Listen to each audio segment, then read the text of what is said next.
just built a new house in 2020, and my rate was 2.875. Guess what? I don't have that house anymore. Yeah. I sold it 2 years later because I could make money off of it, and it wasn't where I wanted to live. People don't buy, and you shouldn't ever buy based off the right time. If there was a right time for everything, like nobody would ever have kids. It's never the right time. Nobody's waiting for the market to drop and for rates to get better, but you're also inviting competition. I am here. So this is Oscar again from the Everything Utah Real Estate Podcast. And today I have one of my favorite human beings on the planet here with me. So I've got Jake. He is here from, well, you know, I'm not going to talk about it. You don't want to hear me talk about it. So Jake, do you want to introduce yourself? Like tell a little bit about who you are, what you do? So my name is Jake Hamilton, and Oscar is one of my favorite people as well. Thank you, so much for having me out here. This is crazy. Yeah. This is the first time I've ever done a podcast. But yeah, I'm from Detroit, Michigan. I work at United Wholesale Mortgage, and I'm Oscar's account executive, meaning that I am his business liaison, business partner, extension of his desk, here to help growth. Like obviously right now we're in the Prex office, and we work with all the real estate partners, just helping loan officers grow every day. Like that's really the main goal of it. And, I just sat on a plane for the last 5 hours to get here. You know what's crazy though? I will tell you, just on the drive over here, 20 minutes, 45 minutes with traffic, but Utah's a whole different world, man. Yeah, it's nuts. Well, it's gotten way more nuts. It didn't used to be nearly like this. I took a picture. Yeah. I don't know if I captured it properly because I was driving, probably not safe. I saw 3 people jump off of a cliff. Oh, like off that cliff by Thanksgiving like Point? with a parachute on their back. Yeah, it's like Detroit people. Like we wake up and we're like, let's DoorDash some McDonald's breakfast, and you guys are like, let's run a 10K. Let's go off a mountain right now. Like I went skydiving in southern Utah last year, and it's the Utah people, they get out in the world and do crazy, stupid stuff. It's awesome. So active though. Yeah. So active though. It's mind-boggling. You took that a different way than I thought you were going to. I thought you were going to talk about the really crappy traffic headed south, and I would say coming from the Motor City that as far as people knowing how to drive, it doesn't really exist out here. And my rental car, I told you about it when I was on the phone with you. The seatbelt, there's nobody, my seatbelt is buckled, and there's no one in the passenger seat, no one in the back seat, but it beeps the whole way. I was on the phone with my fiance on the way here, and she's like, "What is that incessant noise?" And I was like, I don't know what's wrong with this car, because I got an original car at the rental car place, and I pulled up to pull out, and they were like, "This is not your car." And I was like, "Wait, what do you mean? You're not gonna let me go through?" And they're like, "No, you gotta back up. Get in that car." So ridiculous. But so Jake has been to hell and back in order to be on this podcast. So we're grateful that he's here. Yeah, but Oscar is helping me live a lifelong dream of being on a podcast. So I'm just happy to be here, man. So that's life done, right? Is there anything else on that list, or? I mean, I guess I have some kids one day. Yeah. Okay. But that's podcast was top, right? And podcast was definitely top. Nice. And then maybe move to Manhattan. Hey, that's cool. How do you like Manhattan though? It's pretty good. Yeah, it's fun. There's definitely Utah is it's cool to be. I'm in Utah very frequently because this is where I do all my work, where all my family is, and where I've lived up until this short stint out there. So but yeah, it's cool. Lots of food, lots of good stuff. Would you say that you've gotten more of an attitude since you moved out to New York? Are you easily angered now? More so? I wouldn't say so, but I am a power walker just in general, and so that part of me slid straight into Manhattan, and it worked. The occasional shoulder bump, you just keep it moving because you're never going to see that person again. Yeah, fair. Yeah, yeah. That was not like malicious. When I walk somewhere, I'm walking somewhere with a purpose, and that that aligns me right in with that kind of people. But short stint, and then probably back here in Utah. So, Yeah. but yeah, so Jake again, awesome to have him here all the way out from Michigan. So from United Wholesale Mortgage, or UWM as they're more commonly known, or the company of the Denver Nuggets owner, right? No, Phoenix Suns. Oh, Phoenix Suns. Phoenix Suns. Ooh, that was a Oh bad my mistake. gosh, Sorry, man. that's And the Mercury, man. yeah, that's The true. NBA and the WNBA. Yeah, that's true. That's true. Denver Nuggets, actually, that was the sore subject. So Well, it's so funny. So I'm out here with my chief operations officer, yeah, Melinda, and we passed each other because we have different rental cars, and we passed each other without knowing it in the line today. And she texted me and she goes, "You have your Suck Up Sun shirt on, right?" Because she saw I was wearing a Phoenix Sun shirt before I got here, and she's like, "You got your Suck Up shirt on, your Suck Up Suns." Like, just in case Matt were to see me, or just like in case. Yeah, just in case. Just a couple bonus points. Yeah, I mean, even right now, man, I'm wearing like the Brokers Are Better shirt, like always, always supporting, because this is like the AIM shirt, and obviously AIM's going on in Vegas this week, which I don't get to go to, but it's totally fine, man. It's all about the growth of the broker channel. I mean, even being out here, like I told you in the parking lot, like seeing seeing Jacinda, like Ultimate Home Lending, like the brand on a van. It's crazy to see the footprint that you guys have made out here in such a short time. Yeah, it's been great. So UW, and you've got on your shirt so everybody can see. So it says brokers are better. So we've talked a little bit about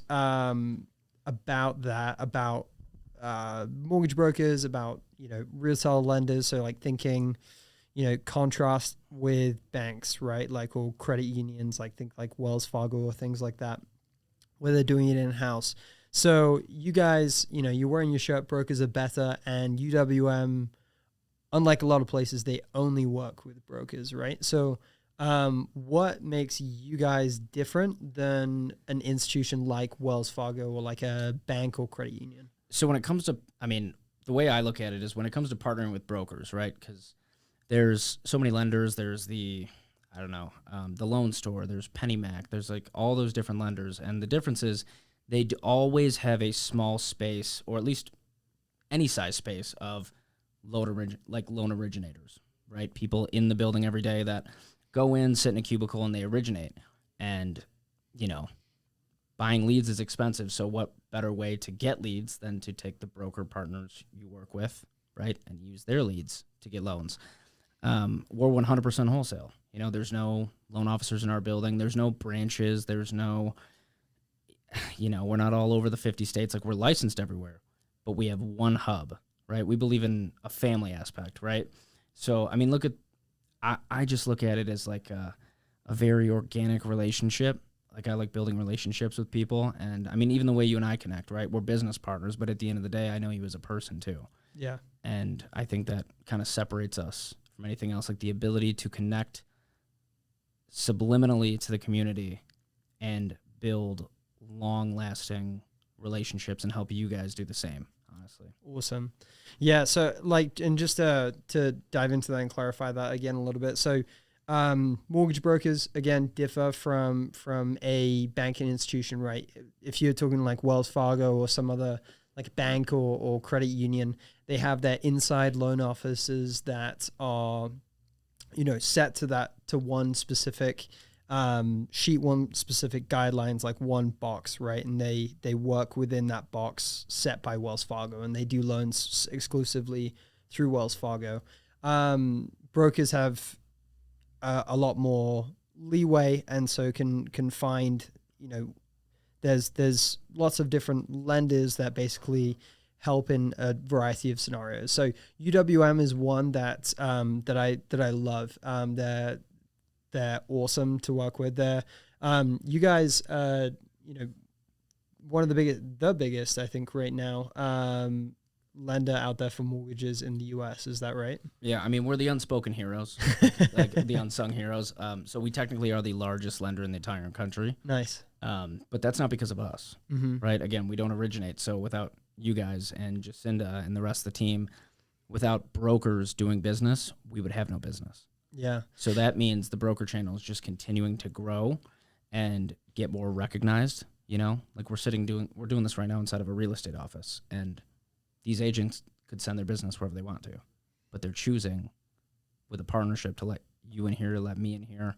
And again, like I saw somebody down the hall that I met 2 years ago that recognized my face. Like it's all about the community, especially in Utah. Like you guys have such ingrained relationships that it's, you know, it's the perfect like harmonious relationship for brokers. Yeah. So with like, you know, because we're talking about stuff a lot with you know, mortgage loan officers, lenders, brokers, different things like that, right? A lot of people that are listening to this, watching this, they're going to be, you know, they want to know how it impacts them. So from like a home buyer side, right? Let's say the loan is going, you know, the lender that's doing the loan. So you've got the mortgage loan officer, the mortgage broker that's taking care of you, right, on taking care of the home buyer on the client side, making sure everything's taken care of for you. But on like the, you know, the backing side, what is the difference for like a home buyer, you could say, on their experience buying a house rather than, you know, a company like Wells Fargo? I mean, I could go into so many different ways, man. I mean, honestly, starting with brokers, I mean, there's a few things that not even working with UWM. Yeah. Like, let's just say you're out there and you're sending the loan elsewhere.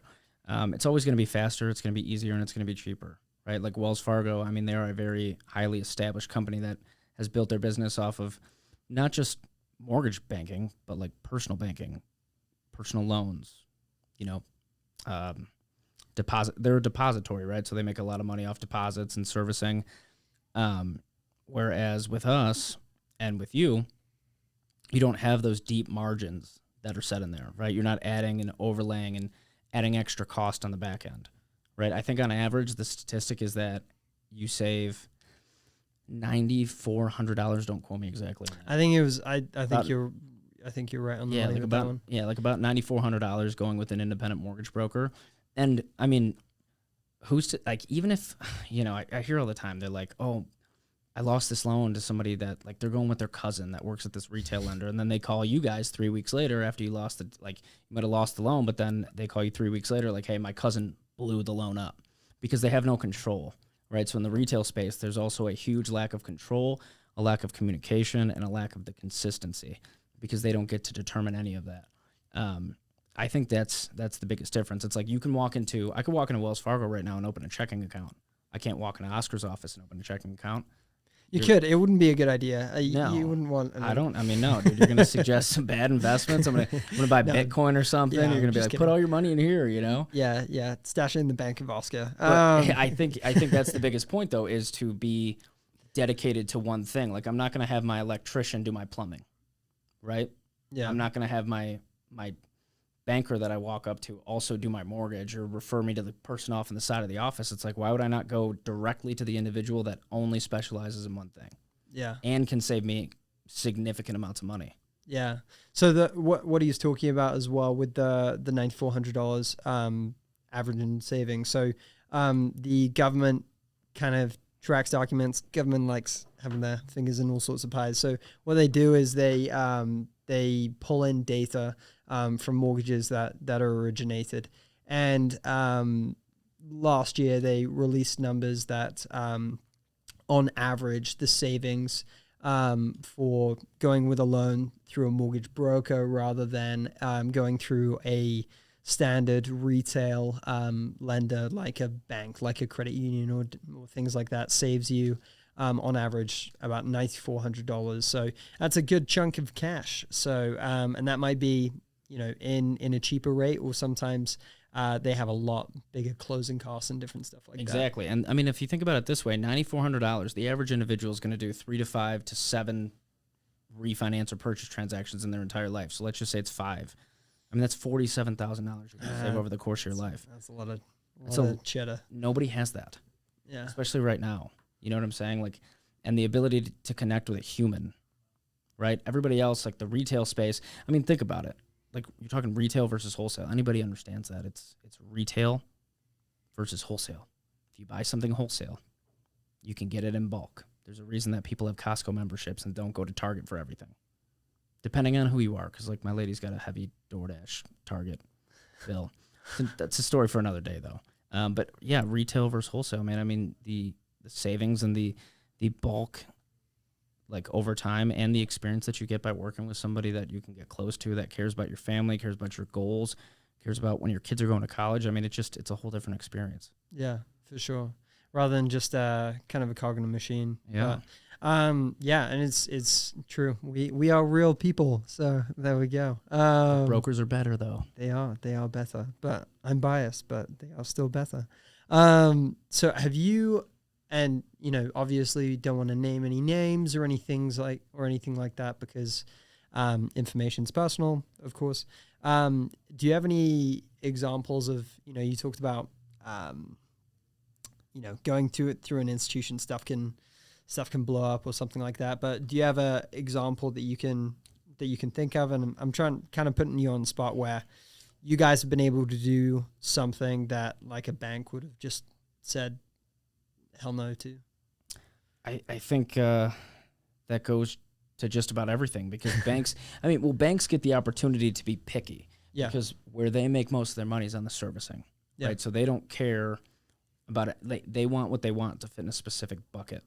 Right. They want the highest credit score. They want the 20% down. That's where the stigma of like people still making videos to this day. I can't believe it still exists where people are like, they put out content and they say, you know, I hear all my clients, I hear it all the time that people still think they have to put 20% down. It's like that stigma was created by the banks because they have a specific box they want you to fit in because that's where they make their money because they want people that are going to always be able to make their payments. Did you notice that banks didn't close during COVID-19? Did you notice that? Did you realize that? None of the banks went under, right? Yeah. It's the servicing. Like even Wells Fargo, like they backed out of the wholesale lending, but they kept their servicing portfolio, right? Because that's where they continue to make their money, as where, you know, not even UWM, just wholesale in general. It's got a deeper level of care for the borrower, and it actually interprets like Fannie Mae, Freddie Mac, like all of the real guidelines. Like first-time homebuyers, the market right now is geared towards those people. Like all the changes that were made, you know, with the loan level pricing adjustments and stuff. Yeah. Worse for second homes, investment properties, second homes. Thank you so much, Airbnb, for ruining it for everybody. But I mean, so many people got to take advantage of the low rates, but realistically, it's like the market should have been geared towards the first-time homebuyers, towards the people with the lower credit, right? That's what the broker channel does. Like I've seen this. It's not even one example. In my career, I've closed over 32,000 loans for over $12 billion in volume. And, you know, that's not, it's more so like, these are situations I see every single day. You know, people getting taken advantage of or not getting serviced properly, realistically, because somebody closes their loan on that space of lending and they disappear, you know? And it's like, it's crazy, man. It's crazy. Yeah, it's important. It's definitely important that you have like a person that's, you know, there's a relationship being built for sure with the person that's being a home buyer. But yeah, it's definitely true. There's like, I feel like that blows my mind that people still think that you need like 20% down or something like that for a house. Crazy. Yeah. But that's because I'm in it and there's so many other, you know, you can easily, if you're buying a house for the first time, you can put 3.5% down. Like, it's not an issue. Yeah. Right now, what's the zip code that we're in? 84005. I think. Actually, we might be. I mean, nobody's gonna quote you. Yeah. The Prex people might be upset because you misquoted their address. It's okay. But yeah, no, it's like for people that are buying their first home. First of all, yeah, like conventional and FHA 3.5% down for a first time home buyer is definitely exists out there, and there's other like additional programs as well to help as well. And we're in a market where you can get seller concessions and different things like that. So you don't need to have, you should have some savings and a good safety net when buying a house, but you don't need to be sitting on this mountain of cash in order to buy a house that, the bank stigma might indicate. Well, if you're renting, you're just getting rid of your money there's no way to save if you're Yeah. continuing to rent, just dumping it down the drain. But I mean, for Shredder. example, in this area, you could make, I think it was $102,000 per year, right? Mhm. Like household income, 102 grand, and put 3% down on a house. There we go. Like it's crazy the amount of options that are out there. I mean temporary buy downs too. Yeah. Like getting that. I bought a brand new house. Not brand new. I built a new house. Like, this is the crazy stat. So like in the mortgage industry, with where rates are right now versus where they were, right? When I had just built a new house in 2020 and my rate was 2.875. I miss those days. I know. But guess what? Guess what? I don't have that house anymore. Yeah. I sold it 2 years later because I could make money off of it, and it wasn't where I wanted to live. It was a dream that it was a dream that wasn't my dream. Yeah. So I moved to a place that I love, right? And yeah, my interest rate's higher, but I did a temporary buy down, and I get a 2% for the first 2 years, 2% lower, 1% but at the end of the day, my point with that being is people don't buy, and you shouldn't ever buy based off the right time. If there was a right time for everything, like nobody would ever have kids. It's never the right time. No, it's like, always yeah. Like, I mean, you look at, now, right? We look back on 2020, 2021, right? And people nowadays say, dang, that was the perfect time to buy, right? When those interest rates were so low. But you were like, especially in Utah, I'm not sure how it was, over in Michigan, but I'm sure it's similar. But you were like fighting grandmas in order to get a house. Like there would be lined up like 50 offers on a house. Like you wouldn't even really have a chance to see the place or sleep on it overnight. You had to decide right then and there and pay way above how much the home was worth. And so was that really the perfect time to buy?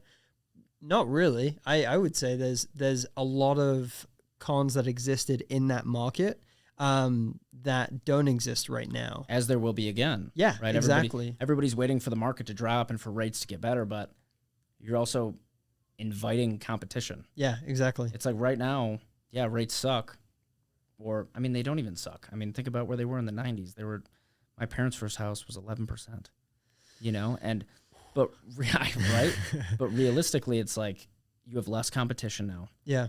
You have more skin in the game, more ability to negotiate, to get seller concessions, to really make the most of your purchase without having to worry about the last thing you want to do when you're buying a house is worrying about whether or not you're going to get the house. Yeah. Because you get the house and then you have to worry about moving and packing. And if you have kids, you have to worry about school districts and timing. It's like, again, nothing's ever going to be the right time. So I would say, to anybody that's holding off on purchasing their first house or purchasing a house in general or buying a second home or an investment property to increase their monthly cash flow, now is the best time. Like rates, it's cyclical. The market's cyclical. You're always going to be able to refinance. You're always going to be able to save money down the line. Yeah, it's interesting. I've heard it put this way. You're always going to be overpaying someone, right? So back in 2020, 2021, you were overpaying sellers. You were giving them way more money than these homes were worth. And that's what led to this crazy appreciation in home values, right? Is because appraisers would say this home is worth this much. And then people were paying way above that amount, right? And then that's the new benchmark that appraisers have to go off of for like properties. And so it just pushed home prices way above what they were actually worth, right?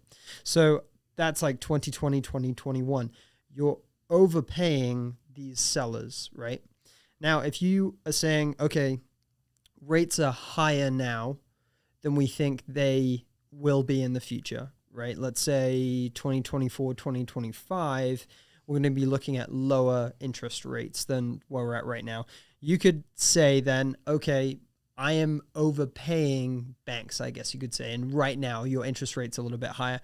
Which is the better scenario, though, in overpaying a seller or a bank, you could say, in interest rates right now? Well, if you're paying, well, actually, what do you think on that? Like, I mean, think about it. If the rates go, I mean, right now, like home prices are steady. yeah, And like you said, in 2020, the problem was with so many bids, so many offers, people were paying, you know, 40, 50, 60, $70,000 over asking. So what happens there? Now you're paying over, and then you saw a bunch of appraisal contingencies because people knew that the homes weren't going to appraise. So now you got buyers coming out of pocket because they want the house. They promised their family they were going to get this house. So now they're paying $30,000 more over the value than they originally wanted. Yeah. And now you're starting, you got the house for your family, but now you walk inside, and the second you step foot in that house, you're underwater in your equity position. It blows my mind, because what's going to happen when rates go down and demand goes back up? It's going to be a seller's market again. It's going to be the opportunity for sellers to know that they'll have 15 to 30 bids on each home, because Utah is a whole different market. Like in Michigan, it was competitive. Utah is its own animal. So that's going to happen again, and people are going to lose out, or they're going to spend way more over their budget than they actually want to. They're going to do it just based off of emotion, which is why people actually buy. So if they wait, they're shooting themselves in the foot, realistically. Yeah, it's like, don't go to a grocery store when you're hungry, right? It's when I don't know if that applies, but whatever. But it's, you know. Well, if you go to a grocery store and you're hungry, like, what are you going to do? Well, if it's Costco, you could get like the you chicken. like impulse buy like all this stuff, right? What do you got to do though? You got to cook it.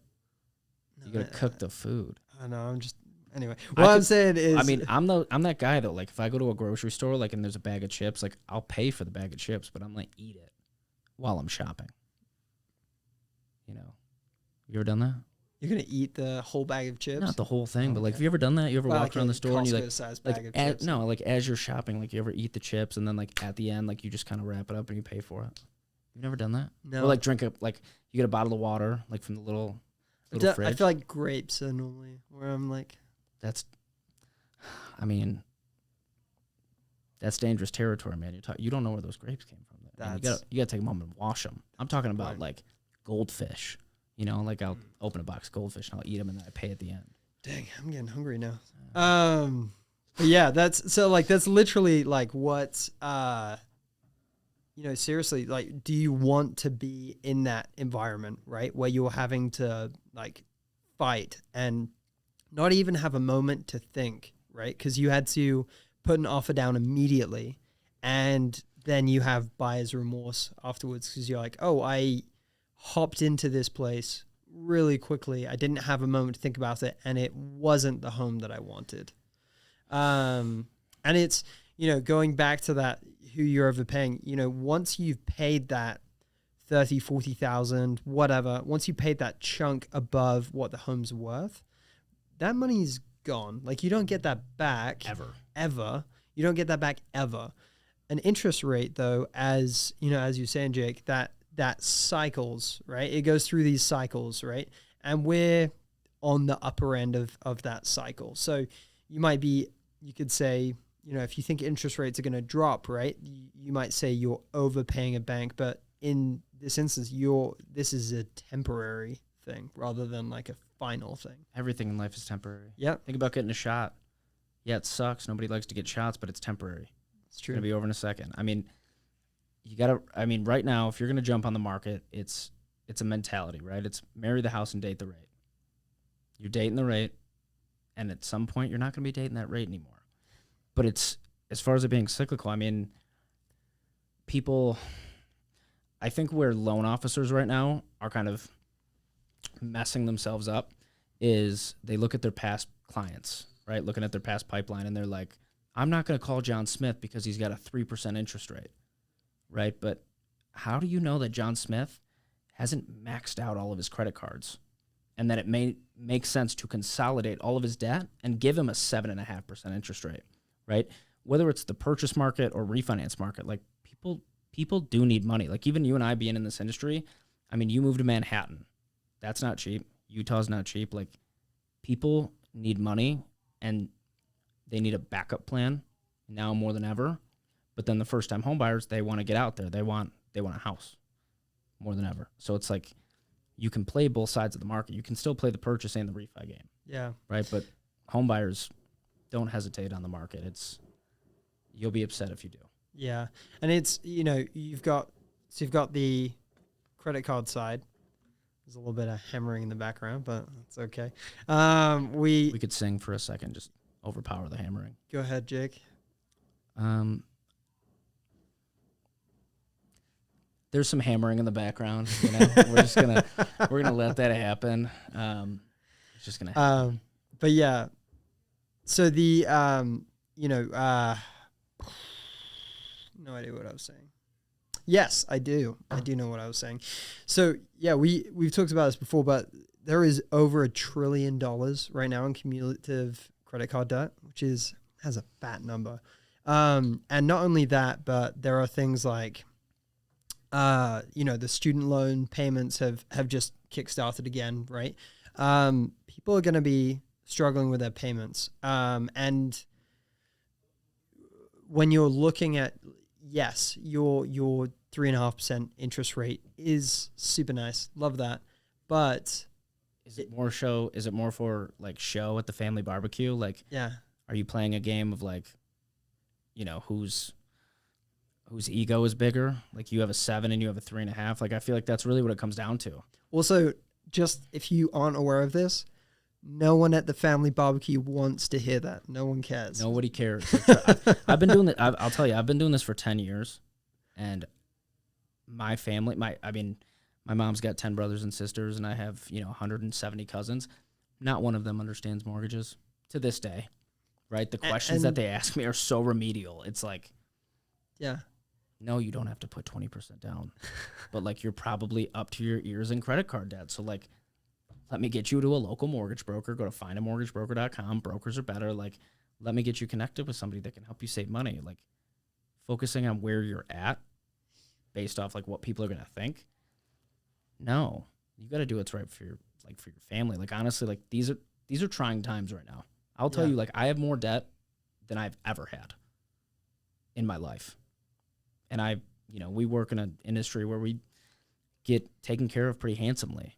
We work hard for it, but I mean, even right now for me, man, and I mean, think about I think I told you my identity got stolen. Oh, that sucks. Dude, I didn't hear this. Dude, this is new information. 2 weeks before I had to renew my car lease, my FICO score went from a 760 down to a 604 in a day.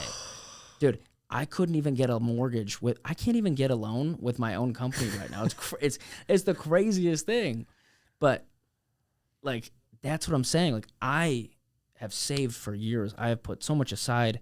I've made it a focus to budget and plan. And, these, like, even me, I'm going through it. Like, a little thing like that happens, and it completely flips your world upside down. Yeah. Like, that could happen. That happens so much more often than not. People suck. People out there in the world suck. So, yeah, that stuff does happen. I'm going to find that person. Yeah, track them down. But yeah, no, it's crazy. So like, I mean, end of the day, that number, again, nobody wants to hear it. Nobody wants to hear what your number is. But what really matters is how many dollar bills you still have in your bank account at the end of the month, right? That's way more important than this number that's on a page, right? And so, yeah, you might, if you have that low rate, that's awesome.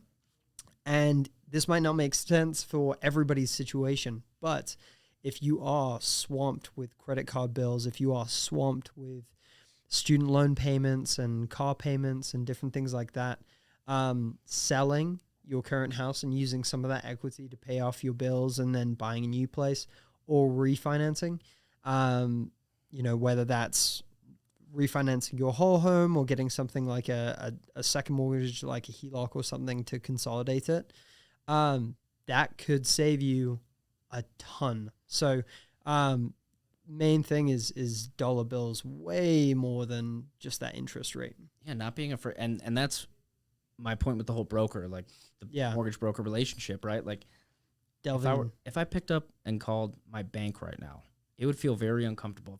If I was in an uncomfortable financial situation, it would be uncomfortable to talk to somebody that I don't have a familiar relationship with about that, right? It's a very personal topic. So like if somebody did their purchase with you and then now 12 months later, you know, they're in up to their ear. Like they got some mad debt. They could use a cash out or a HELOC. Like I would feel more comfortable calling Oscar, my mortgage broker, than I would calling the person who handles my checking account. Thanks, man. Of course, I mean, if I ever buy a second home in Utah, I mean, if I can afford one, dude, crazy out here. Well, especially second homes, they're pretty expensive now. So, but yeah, no, I totally agree. So, I am curious though, because you know we've danced around the subject a little bit, but I always love everybody. I've actually haven't delved into this with you before, so I'd love to hear your opinion. But I have my own ideas of what the future is looking like. Everybody has their own ideas of what the future is looking like. Nobody has a crystal ball, and everybody that pretends like they do has been proven wrong like 50 times. So on your side, what are you thinking? Like, let's go interest rates first. What are you thinking? Like, what are you thinking the future holds? And bear in mind, again, this is all. I think it's a balancing act. I mean, correlate it to, again, 2020. Like that's the year that in this industry, you and I made more money. You know, people were making more money than ever, and debt was lower. You didn't have to leave your house, right? Everything was debt was lower. But now, look where we're at. Like inflation. Like think about how much, and nobody even pays attention. Like a gallon of gas, a gallon of milk. You know, everything is so much more expensive that they have to curb the inflation at some point, which is why the government shutdown was going to happen. Obviously, they found a way to save themselves, but that's still going to be revisited again in November, which could definitely cause a rate rally, which means that it's probably going to go nuts for a day or two, a few days, and rates will get lower. But I think there's got to come a time, and it's going to end. Rates should start to stagger back down. It's not going to happen overnight. It's not going to go from 7.5 to 5.5, same way that it didn't go from 7.5 or 5.5 to 7.5 overnight. They're going to have to start to lower it at some point. And I think I personally believe that quarter one, like Q1 is going to be, or towards the end of quarter four into quarter one is when they're going to start to slowly stagger rates down. Yeah. I think I really do think that like we talked about credit card and student loans and different things like that. I really do feel like, you know, with the federal funds rate as high as it is, and like I feel like people are reaching kind of their max in a lot of different areas on like a monthly budget. And we're going to see. You look into that stuff way more than I do. Like from an intellectual level, like I would take Oscar's opinion over mine. I don't know. I've these last few years has proven if there is someone out there that has basically pegged everything perfectly, I have yet to hear of them or meet them, and I feel like they would be a very famous person because every single person has been proven wrong. Because like that's the thing is, and I think the main thing, you know, you said like time. I think we all kind of wanted and we're hoping for a lot bigger shift. And it's just going to take a while, I feel like. Well, everybody says we're in a recession, right? But everybody's making more money. Yeah. So the irony is that it's not that people aren't making more money. Yeah. It's that everything just costs more right now. So expensive. Yeah. Everything is so expensive. And it's interesting because the inflation rate has gone down. That is true. Like the height of it, we were up at like 9% overall inflation last year. But that doesn't mean that stuff is less expensive now. It just means that it's not getting more expensive as quickly, right? We're way more expensive now than we were last year, even though our inflation rate is less, because it's cumulative, right? Stuff gets more and more and more expensive. And And it's still, we're still at like double the pace of inflation that we're wanting to be at. So, but yeah, it's crazy. Crazy. There's only two things that are guaranteed in life, man: death and taxes. Death and taxes, and a roller coaster ride. But again, I don't think it should stop anybody from. I really do think if you're in a position, like if you were to be listening to this right now, you know who you are, right? It's like a discipline thing. Like sometimes you know what your problem is, and you're afraid to write it down because you don't want to put your issue in front of your face. I think it's one of those things that you shouldn't be afraid to come. Like, who cares that it's 7%, man? If you're in debt, you got student loans that are coming due, your kids are going to college. It's like, it's not about getting a hot tub or like redoing your basement right now. It's like, how are you going to? I mean, Christmas is coming up, dude. It's Christmas, Halloween. Like, how are you going to make it through all those times? How are you going to just drop tons on candy? Like, how are you going to do that? That's a different story, dude. I had I'm not kidding you. I had a 10-pound box of candy show up at my house, and how long did it last? It's still there. Oh, my fiance says I wanted to get it before the candy prices went up. she goes because around Halloween it's just gonna get more expensive. Just where that inflation. I was like, yeah, perfect. I was like $100 worth of candy for sure. I'm sure it'll be $110. You know, it's $100 right now, but in 28 days it'll be $110. So thank you so much, babe, for saving me. Yeah, $10. it's that math. You got to spend a ton more now, just in case. Well, yeah, because couponing, like that mindset doesn't actually save you money. I mean, especially like the value of time. Like she's very good with coupons. Yeah. But it's like the amount of time it takes you to put together all those coupons. Like I don't think like that. It's not my mother got really big into it, like probably 5-10 years ago, and spent. She would come home and be like, I spent, well, not my home, but come to her house and go on and on about how much she saved, but she spent like days doing that. She spent 5 hours at the grocery store to save a total of like $75. And pissed off everybody in line. 100%. She's like, I don't care. I'm saving $75 right now. Yeah. For perishable items. Yeah. They're going to go bad in a week. So yeah, totally. Got to eat these 10 kilos of Oscar, get onions. over here. Get over here right now. You got to eat these grapes. You got to eat the grapes. I'm sorry. I had to do it at least once, dude. Yeah, that was great. Maybe we'll switch and I'll do an American. No, I'm not doing that. Do it for me. No, thank you. Dude, you guys are way better at American accents than we are. I don't think so. I feel like if I was... If I was American, I would be bullied for my American accent. Just kidding. But no, it's good. I appreciate the imitation is the sincerest form of flattery, right? Absolutely. Love that. I'll let you keep on then. No, I'm terrible at it. That was my one shot. That was great. But yeah, so again, dollar bills is what to be focusing on. If you're looking, if you've got equity, if that's your situation, and it's a pride thing over your interest rate, get over it. And if it's a situation, if you don't have that much credit card debt or you have just a little bit, car loans aren't too expensive, might not make sense for you. But if you are, and you're trying to and just hammered down with all this extra debt, it can massively save your life. So on the other side, so we've got your profound words of wisdom there for if you do have equity.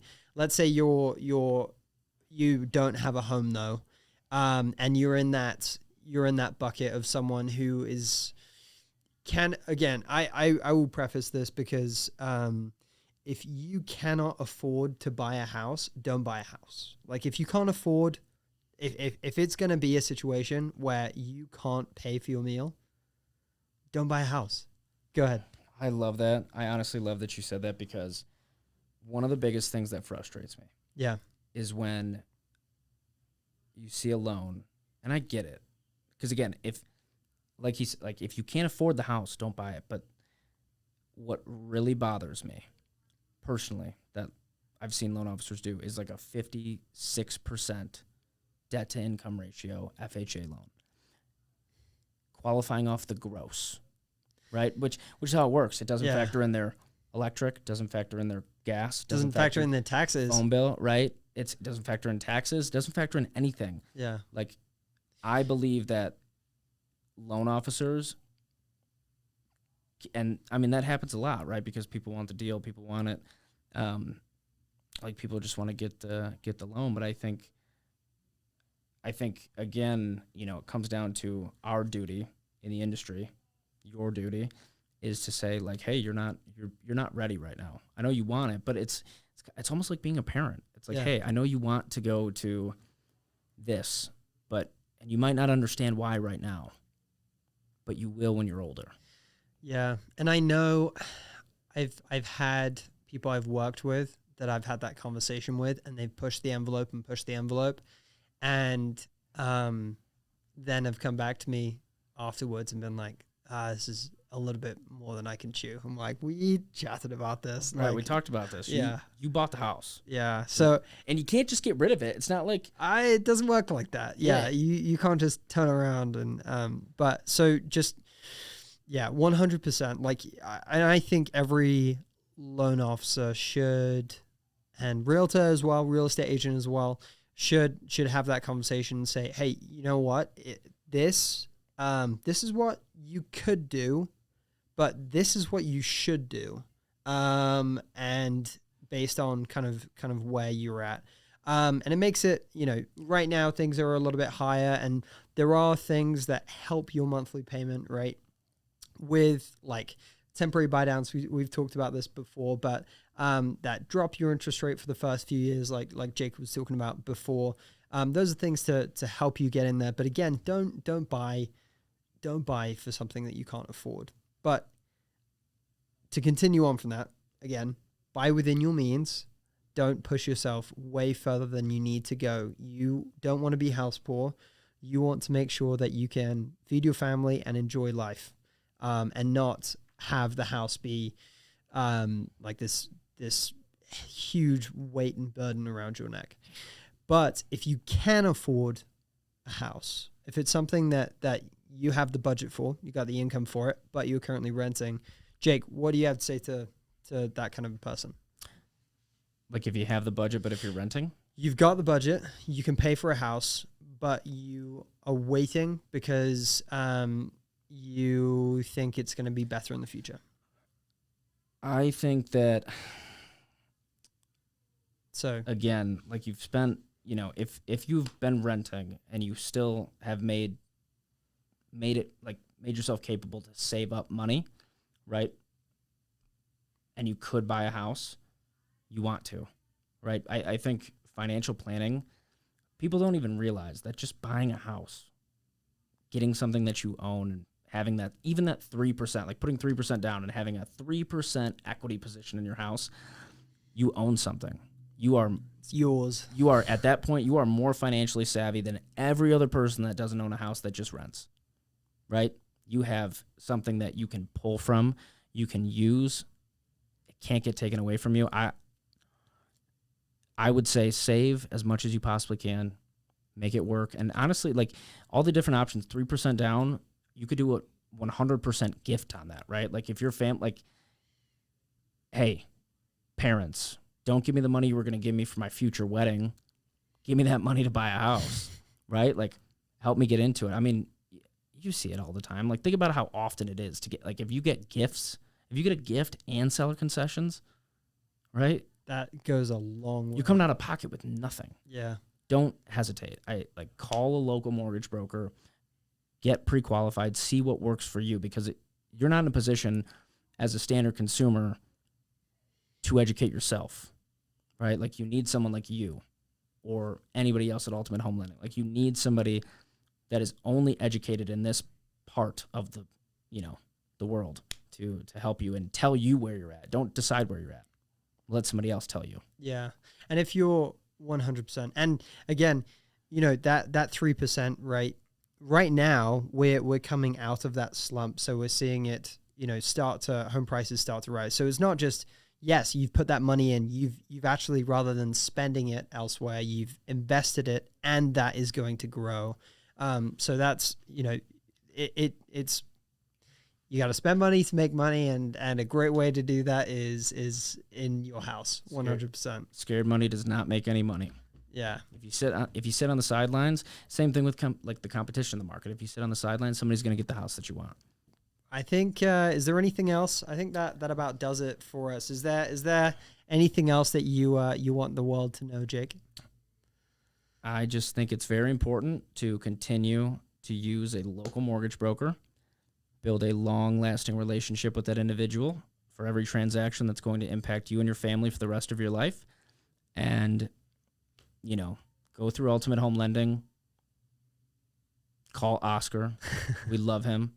And yeah, I mean, that's really it. I'm just happy to be here, and, thanks for having me on, man. I really appreciate it. We're glad to have you, Jake. So yeah, if you're on the path, like if you're ready, move forward. If you're not yet, get on the path, get ready, because buying a house is only going to get better as it comes on. So fantastic advice here from the man Jake Hamilton, all the way flying in from Michigan. So there we go. So thanks so much for hopping in with us here, and feel free to reach out. We want to answer any questions and things like that you have. Give as much good information about preparing to purchase a house, or buying a house, or refinancing a house, selling a house, anything that has to do with a house in Utah. We want to hear about it, talk about it, and share what we know about it. So thanks so much. Take care. Thank you, guys.